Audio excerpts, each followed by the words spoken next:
Even within Christianity, ang dami-dami mga ibang pagpapakilala sa Diyos. Merong Diyos na napakasungit, merong Diyos na mabait, merong Diyos na paiba-iba. So, alin ba talaga? Paano makikilala ang Diyos? Merong paraan ng pagpapakilala ang Diyos na talagang foolproof. Yung talagang kitang-kita mo na hindi pwedeng i-maniobra ng tao, and that is nature. Romans 1:20, God's eternal power and character cannot be seen. But from the beginning of creation, God has shown what these are like by all He has made. In other words, bago pa nagkaroon ng religion, bago pa nagkaroon ng theology, bago pa nagkaroon ng iba't ibang schools of thought about God, nagpakilala na ang Diyos through creation. Gusto mong talaga makilala ang Diyos, walang halong misteachings, misgivings, misinformation, go to nature. Because God reveals Himself through the things that God had made. Now, God life, or God who is life, or life that comes from God, God life is in all forms of life. Job 12 then, every living creature is in the hands of God. Hindi lang hawak ng Diyos, kundi tinatahanan talaga ng Diyos, nandun ang Espiritu ng Diyos, dahil Diyos ang nagpapaandar sa lahat ng living beings. God life is interacting with all forms of life, automatically, hindi manually. Whether or not isipin mong hihinga ka, humihinga ka. Whether or not isipin mong kailangang maampat ang dugo sa sugat mo na biglang nahiwa, umaampat yon, even without your conscious participation. Kasi, nag-i-interact ang lahat ng life with other forms of life. Pre-designed yan ng Diyos, automatically. Kaya sabi nga na isang pelikula, life finds a way. And indeed, life finds a way to exist, to grow, to reproduce, to expand. Kita niyo sa mga tore ng mga lumang building, may mga nagtutubo ang mga damo. Hayaan mo lang yan, kung pakialaman, lalaki yan hanggang maging halaman. Gumagawa ng paraan ang buhay. May mga malalaking puno matutumba sa bagyo. Huwag mo lang bunutin, huwag mong tagain, huwag mong putulin. Mamaya, tumutubo na yun kahit nakahiga. Kaya maraming manggang nakadapa, nakahiga, nakatiwarik. Kasi life finds a way. God life is interacting with all forms of life consistently, firmly, creatively, and recreatively. Kaya marami nare-recreate out of creation. Maraming nabubuo na pagka pinaghalo-halo mga iba't ibang formula, nakakagawa ka ng iba na naman mga compounds. Kasi, ganoon ang paraan ng Diyos. Maraming pwedeng kombinasyon ang buhay. Kaya pwede ka mga crossbreeding pati ng halaman eh. Deuteronomy 32:39, I put to death and I bring to life. Tayo lang kasi in our human form, limited ang perspective natin, either dead or alive. Ang tingin natin sa mga tao, sa mga bagay, mga halaman, mga hayop. Pero sa Diyos, who is everything and in everything and who designed everything and who makes everything run, wala talagang namamatay at nabubuhay. Nagre-recycle lang yung life. Kaya pagka merong isang busal na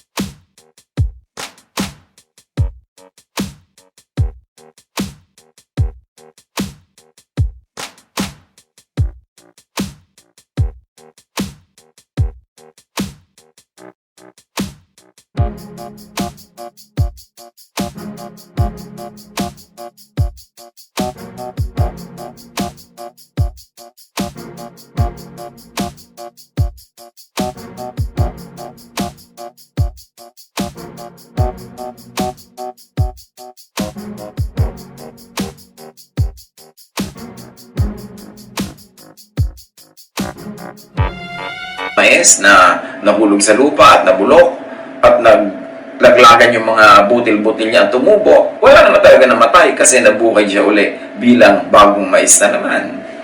So at any time, merong isinisilang, merong namamatay, may lumalaki, may papaliit, papaatras, kasi paikot-ikot lang ang buhay. Parang tubig. May nag-evaporate, may nagko-condense, mayroong nagpe-precipitate, tumutulo, may nagfe-freeze, mayroong nagiging solid, liquid, gas. Pero sa tingin ng Diyos na lumikha, at any given time, tubig pa rin yun. So pag tinignan natin ang buhay from that point of view, hindi tayo masyado magiging attached to various stages of life. Kasi God who is life is in all those stages anyway. He designed all those stages and God runs all those stages. God life is intelligent. Pagkita nyo mga halaman, subukan mo yung daganan ng kung anong plywood yung damo, mamaya susungaw siya doon sa labas. Gagawa siya ng paraan na makalabas doon. Yung mga baging, paano siya nakakagawa ng paraan na humawak sa mga dapat niyang hawakan, na nakakakapit siya talaga. Yung mga ugat na gumagawa ng paraan na sumiksik sa mga pagitan ng mga bato, na pati mga kalsada nga, pag nadaanan ng ugat, natitibag-tibag yung kalsada, gumagawa ng paraan yung halaman, kasi may intelligence ang life.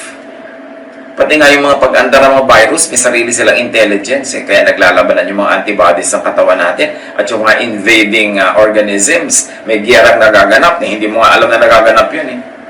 Yung bigla ka nilagnat, yung pala yung katawan mo gumawa ng paraan na itaas ang temperature para tupukin niya yung mga pumapasok na mga mikrobyo na hindi kayang mabuhay sa mainit na temperature. Hindi mo iniisip gawin yun.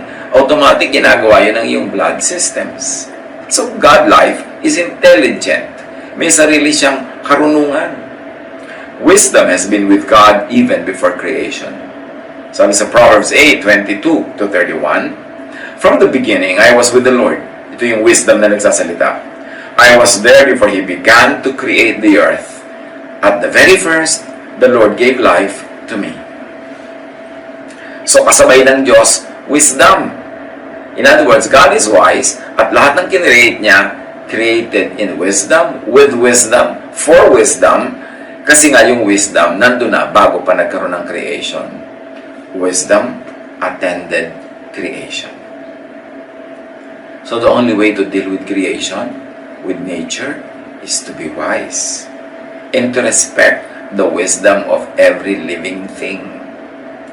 God's wisdom is in all created things. Nasa chemicals, nasa kuryente, nasa laws of physics, nasa biology, nasa botany, nasa agronomy, nasa agriculture, nandiyan na lahat. Kasi Diyos ang lumikha and God is wise. Proverbs 3:19-20, by His wisdom and knowledge, the Lord created heaven and earth. Hindi random, may design. Psalm 104:19-20, you created the moon to tell us the seasons. The sun knows when to set, and you made the darkness so the animals in the forest could come out at night. It's a poetic way of talking about rules of biology.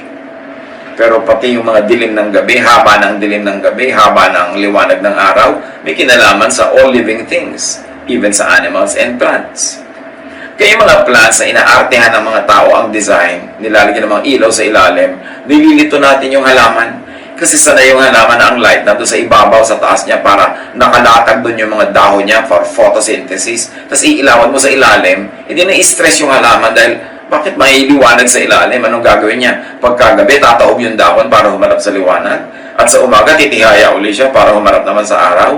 Kaya yung mga ganyan mga design ng tao, hindi nire-respect yung wisdom ng plants, yung wisdom ng Diyos sa pag-create ng plants. Kaya dapat mas nagbe-blend yung mga ginagawa natin sa natural law, sa law of God, na may wisdom, run by and in wisdom. Now, intelligence is seen and shown in creation's design, function, and laws of nature, like laws of physics, laws of chemistry, laws of electricity. Lahat yan may wisdom. Kaya yung mga engineer, alam nila kung paano magde-design ng mga tulay na makakapagbuhat ng ganito kalaking load. Kasi may design na yun eh.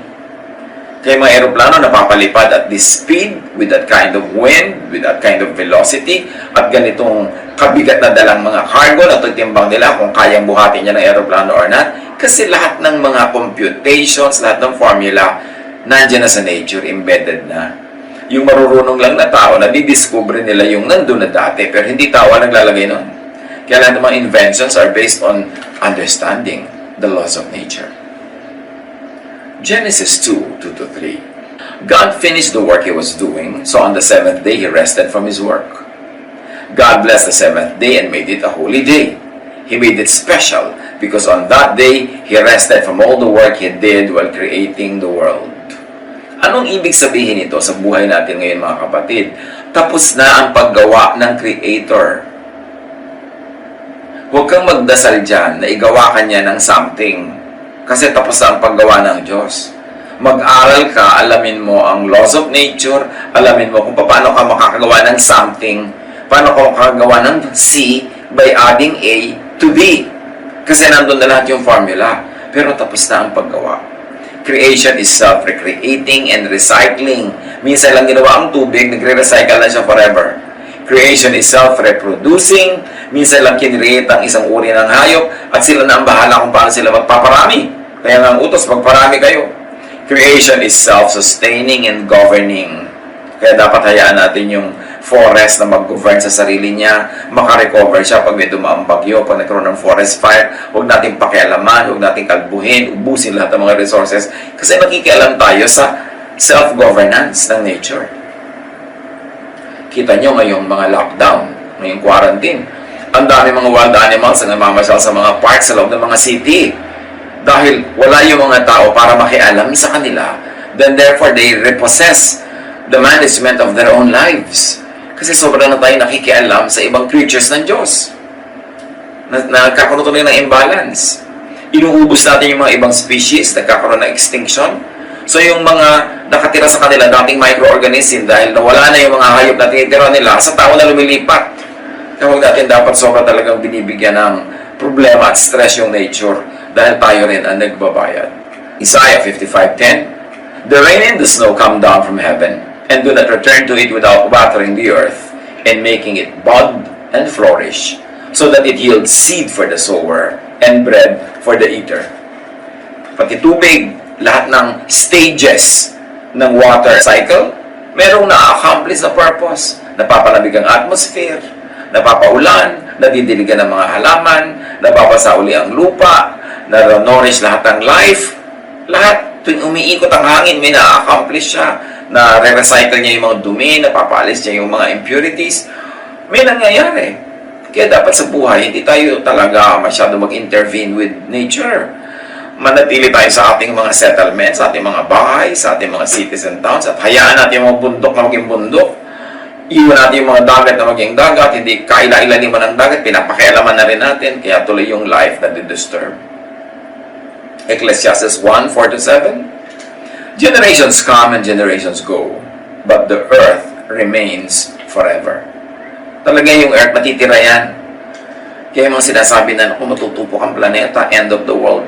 Misreading yan of Matthew 24 and the book of Mark. Kailangan, balikan natin ang pagbasa niyan because the earth remains forever. All streams flow into the sea, yet the sea is never full. To the place the streams come from, there they return again. You see, their outstanding understanding of water cycle. Noon pa yung unang panahon sinulat. Ecclesiastes 3:11, God makes everything happen at the right time. And God's creative work is done. Kung nagtataka kayo, ano ba tinutumbok ng usapan na to? Hold on. Manahimik kayo dyan at makakarating tayo sa gusto nating tumbukin ang usapan na ito ng kinalaman ng God, ng natural law, at ng buhay natin. Now, God life is force. God, as shown by nature, is impersonal, objective force. May force talaga. May force ang gravity. May force ang velocity. May force ang lahat ng laws of physics. Hindi mo yun pwedeng labanan. Impersonal yun. Kaya kahit ka paladasal, kahit ka banal, kahit ka godly, kahit ka lingkod ng Diyos, pwede kang malunod. Kung nasa tubig kang malalim, hindi ka marunong lumangoy, walang magliligtas sa'yo. The force of gravity and the laws of buoyancy and the laws of physics will make you sink. Yun ang tinatabi nating impersonal yan. Kasi dati na yung nakadesign. Nung dinesign ng Diyos ang mundo, nandyan na lahat yung laws na yan. Tapos dahil lang hindi ka marunong lumangoy, gusto mo hold ng Diyos yung mga laws na yun at palutangin ka nang hindi ka mamatay. Kung ayaw mong mamatay, mag-aral ka lumangoy o lumayo ka sa malalim na tubig at mag-iingat ka.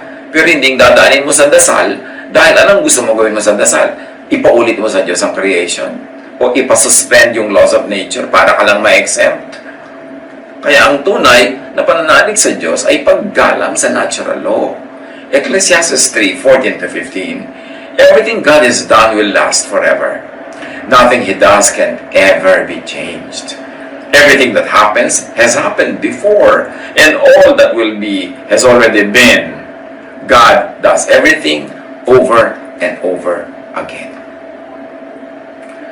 Kaya reliable ang mga scientific laws, mga scientific formula, mga formula ng chemistry, formula ng engineering, formula ng electricity and everything. Bakit yan reliable? Kasi God has done everything over and over and over again. Yung E equals MC square, hindi yun maiiba. Yung lahat ng mga formula ng mga arithmetic, na mathematics, mga algorithms, hindi yun maiiba kasi God does everything over and over and over again. Ang dapat nating gawin para tayo makinabang, para tayo magkaroon ng bunga, at para tayo mapahinga at sumaya, to know all those laws and abide by those laws.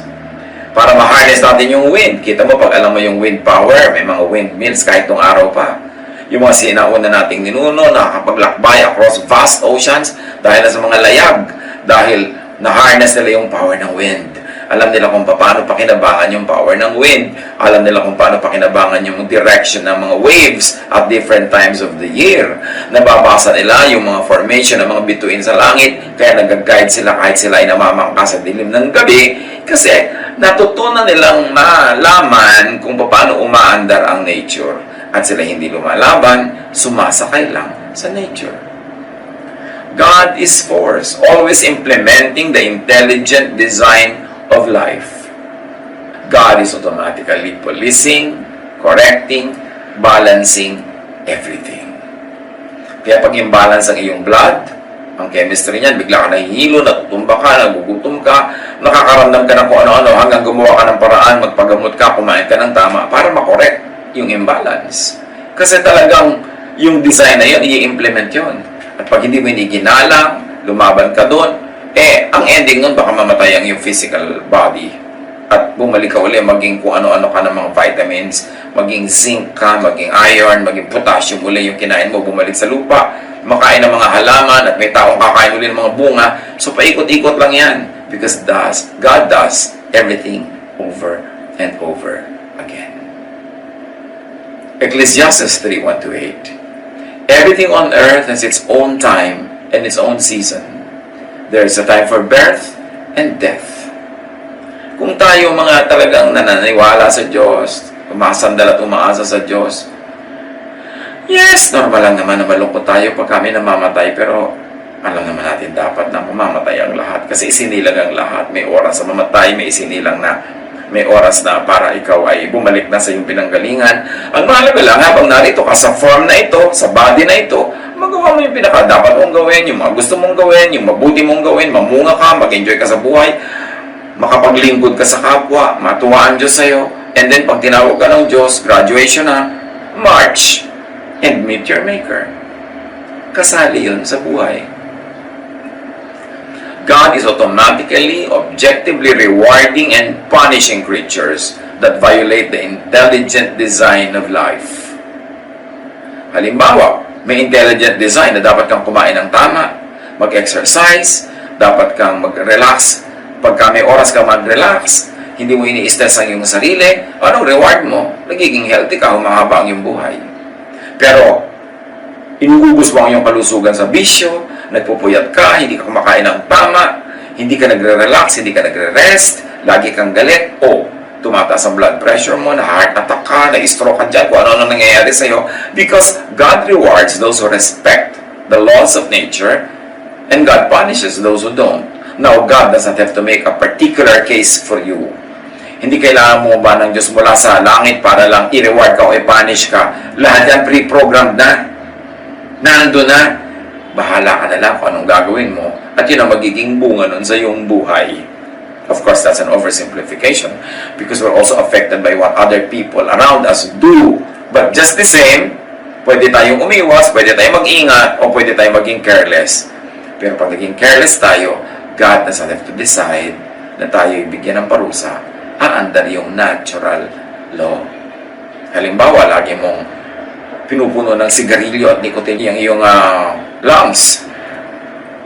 Kulang ka sa exercise, kulang ka sa proper food, kulang ka pa sa rest, magkakasakit ka.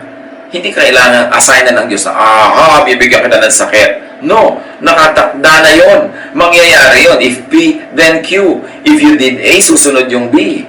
So kung ayaw mo ng B, huwag ka mag-A. Alamin mo how nature works. Because that's how God works. Because God is the author of natural law. Now, God is energy. God is energy, the energy that empowers, enables creation to exist and to stay as it is. And Colossians 1:15-17 mentions Jesus, the Son of God, in that breath. The Son is the image of the invisible God, the firstborn of all creation. Para yung wisdom, bago pa creation, nandun na siya. For in Him, all things were created. Things in heaven and on earth, visible and invisible, whether thrones or powers or rulers or authorities, all things have been created through Him and for Him. He is before all things, and in Him all things hold together. If you like to think atomically, if you like to think cellularly, if you like to think in a way of chemistry, of electricity, of the laws of nature, sabi, si Jesus daw, in Him, all things hold together. At kung mahilig kayo sa sciences, you know that there is something that holds everything together. Masyadong jive, masyadong parallel yung sinasabi. Although magkaiba ng paraan ng pagsasabi, ang religion at ang science, but they're talking about the same thing. Energy is impersonal and objective and rewards and punishes only by the book, only by the intelligent design and function of life. So hindi ka pwede maging paborito ng Diyos o galit sa'yo ang Diyos kaya nangyayari yan. Meron kang ginagawa na lumalabag sa natural law kaya ka nagkakaganyan, wala ka sa tamang lugar, kaya natutuyo ang iyong ugat. So dapat kilalanin ang Diyos through pagkilala sa nature. Now, many people are frustrated with religion. Sabi lang, hindi naman totoo yung mga promises. Ba't dasal ako ng dasal? Walang nangyayari. Bakit pinagdasal ko mabuhay yung nanay ko tapos namatay? Bakit pinagdadasal ko na yumaman ako? Hindi naman nangyayari. Well, religion frustrates when it humanizes and over-anthropomorphizes God. Yung pinagmumukhang tao talaga ang Diyos. Religion frustrates when it imbues God with subjective feelings and emotions, and teaches that God could be manipulated by and through prayer, through offering and sacrifice. Now, that's a mouthful. Let me say it another way. Maraming religious teachings, pag inasahan mo, mabibigo ka. Kasi maraming religious teachings, ang itinuturo ang Diyos ay tao na pwedeng umutan, pwedeng hingan, pwedeng i-manipulate, pwedeng magbebi-babyhan ka sa harap ng Diyos at magnene-nenean ka para ibigay sa yung gusto mo. Maraming nabibigo doon. Kasi, ang ginawa nga ng Diyos, automatic na ang creation. So, huwag ka nang dumiretso sa Kanya, makibagay ka sa creation, makibagay ka sa natural law, para ka makinabang at para hindi ka maparusahan o hindi ka masaktan. Job 9:16-19. Yet even then, if He lets me speak, I can't believe He would listen to me. Sabi ni Job. Pointless.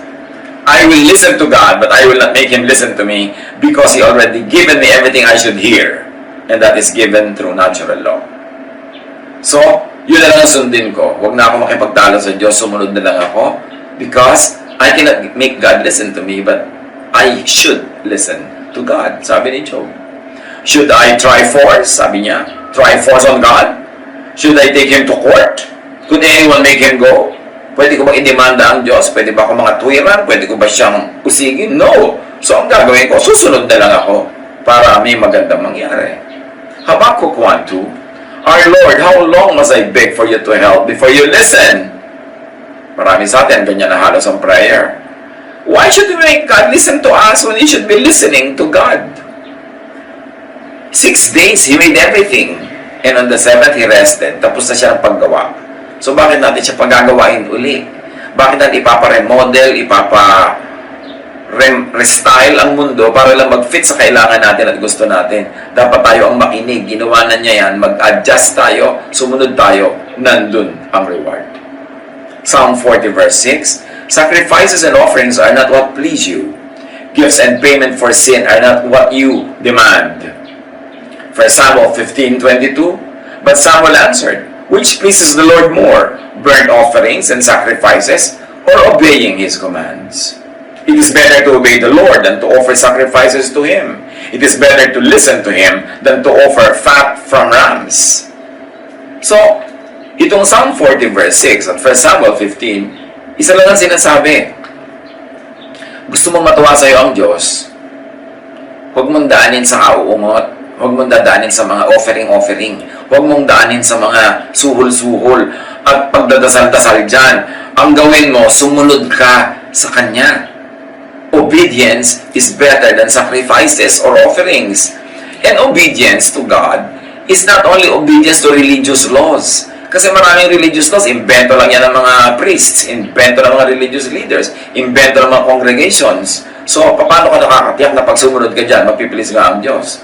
But, when you obey the laws of nature, dahil tiyakan na Diyos ang may gawa nun, tiyak mo na malalagay ka sa tama. And that obedience is what I like to see here. Obedience to the laws of nature. So, gusto mo maging malusog ka, sundin mo yung laws of nature. Huwag mong daanin sa dasal.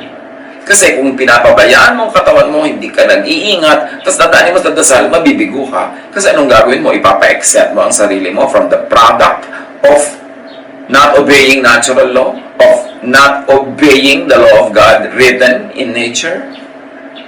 Kaya yung iba na frustrate sa religion, nagiging atheist patuloy. Kasi sa mga mali-maling pangako ng religion about God, pinagkokontra-kontra nila yung religious teaching at yung science, samantalang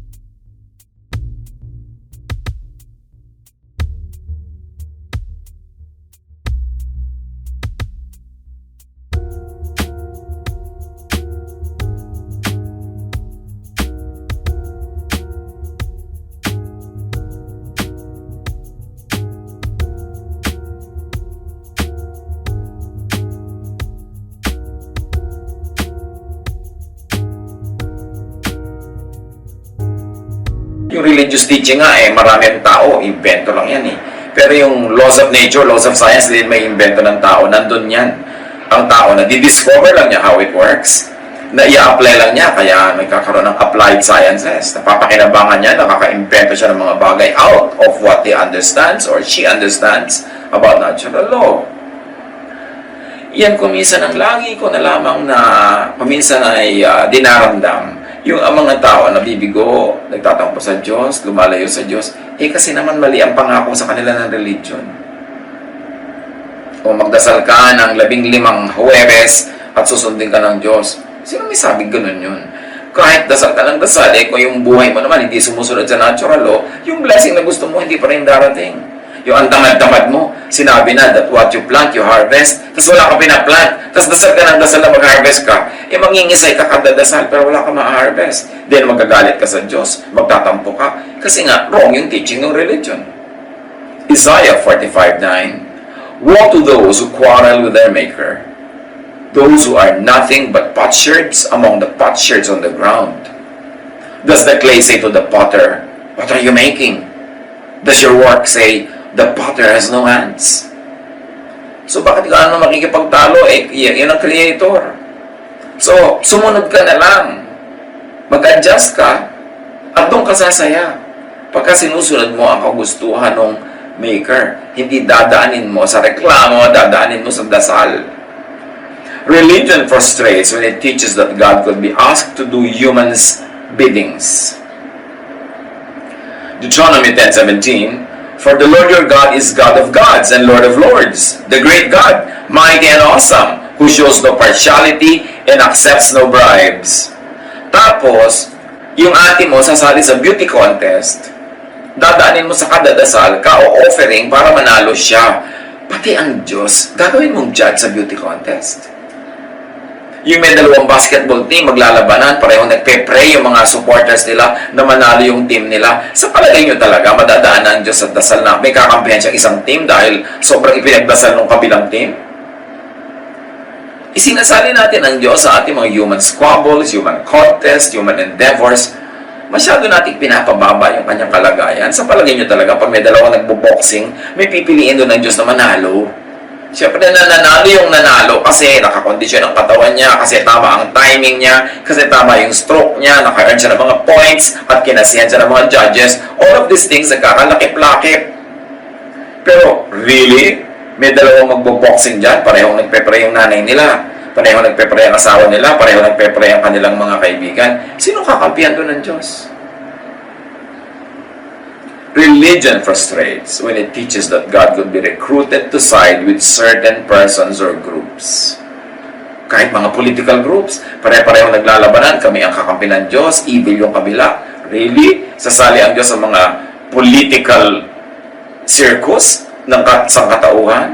Meron talaga siyang kakatigan dyan na partido? Religion frustrates when it teaches that God could be enlisted to serve the personal quests of humans.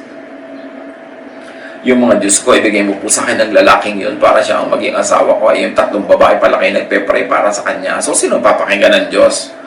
Again, natural law will prevail. Sino ba sa inyo ang mas kakakit-akit sa kanya? Ano ba ang kakakit-akit sa kanya? Physical, mental, spiritual, intellectual, ano ba? So, this will come into play. Hindi mo dadaanin sa pagmamanipulate at pag-ungot-ungot sa Diyos. Isaiah 40:13-14, sino ang makapagsasabi ng dapat gawin ni Yahweh? May makakapagturo ba o makakapagpayo sa kanya? Sino ang kanyang pwedeng sanggunian para maliwanagan? Sinong nagturo sa kanya ng landas ng katarungan? Sinong nagkaloob sa kanya ng kaalaman at ng paraan upang makaunawa? Ang sagot, wala. So, huwag tayong makialam sa ganyang mga bagay. Religion frustrates when it teaches that God could be convinced to live the impersonal objective laws of life, of nature, to cater to humans' needs, wants, and whims. 2 Samuel 12:16-18. David prayed to God for the baby. David fasted and went into his house and stayed there, lying on the ground all night. The elders of David's family came to him and tried to pull him up from the ground, but he refused to get up or to eat food with them. Do you think that would be enough? On the 7th day, the baby died. So, hindi nadaan sa dasal. Hindi nadaan sa fasting. May ibang layunin ng Diyos. Kung minsan, nabuhay yung bata, gumaling yung may sakit, akala natin nadaan sa dasal. No, yun lang talaga ang kalooban ng Diyos. Kasi, kung nadadaan sa dasal ang pagpapagaling, kung Diyos ang magpapagaling niyan dahil ipinagdasal mo, paano yung mga walang nagdadasal para sa kanila, so hindi na sila gagaling? Anong ibig sabihin nun? Napakahalagang unawain natin, yung kalooban ng Diyos ay magaganap, magaganap, at magaganap kahit ka magdasal ng magdasal against it, o kahit di ka magdasal. Kasi may sariling kalooban ng Diyos. Pero para malagay ka in the center of that will, mag-flow ka sa will ng God, sundin mo yung mga alam mong utos niya through natural law. And then, ang luck chances na yung gusto mo mangyayari, pero hindi pa rin yung guarantee. Kasi sabi nga ng Ecclesiastes, time and chance happens to all. Minsan, walang dahilan na naiintindihan ng tao, Diyos lang nakakaintindi, pero sabi nga ng iba, ang tawag doon, and even the Bible calls it, may mga dinarat na ng malas. At kung nangyari yun, huwag mo personalin. Get on with life. Kasi ganun talaga ang buhay. The battle is not always to the strong. The race is not always to the swift and fast. Food does not come to the table of the wise all the time. Time and chance happens to all. But that is the exception. Generally speaking, if P, then Q. If you did this, ito yung result. Kung ito yung formula na ginawa mo, ito yung magiging result. Prayer works only when asked according to God's will. So don't pray against God's will.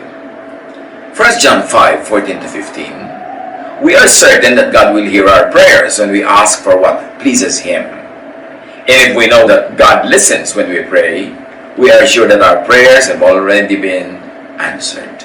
So pray in accordance with God's will. And nature shows us clearly God's will. Sometimes religious doctrine also shows us. Sometimes religious papers show us. Pero ang pagpapakilala ng nature sa Diyos, unassailable, laging tama. Prayer works only when asked according to God's will. Psalm 103:17 to 18. But from everlasting to everlasting, the Lord's love is with those who fear Him, and His righteousness with their children's children, with those who keep His covenant and remember to obey His precepts. And remember, covenant doesn't always mean religious covenant, because yung covenant ng God with humans and with all life is written in the laws of nature. If you did this, this will happen to you. So obey this, ito magiging bunga. At sunduin natin yung precepts. And precepts of God is not always religious doctrine. These are all natural laws also. Prayer works only when asked according to God's will, which is natural law.